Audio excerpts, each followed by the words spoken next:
కండిషన్లో ఏమైనా మార్పు ఉందా? ముందు మీరు కూర్చోండి మేడం. మీ అక్కకి అనుమానం రాకుండా మీరు మెడికల్ క్యాంపులను కండక్ట్ చేసి ఎంతో తాపత్రయపడుతున్నారు.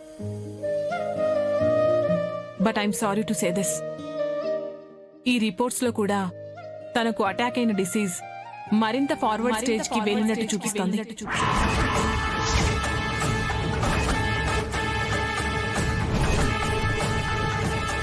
మీ మాట కాదనలేక మీరు చెప్పినట్టు మరోసారి టెస్టులు చేయడం జరిగింది. లేదంటే అసలు అవసరమే లేదండి.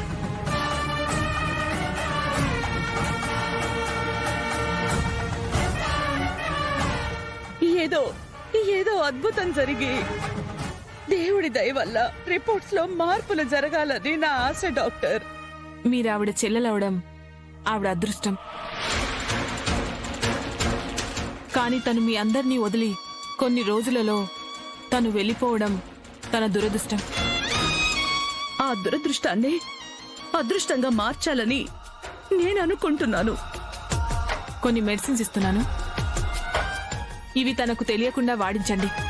లేదంటే మీ అక్కకు డౌట్ వస్తుంది. తీసుకోండి మేడం.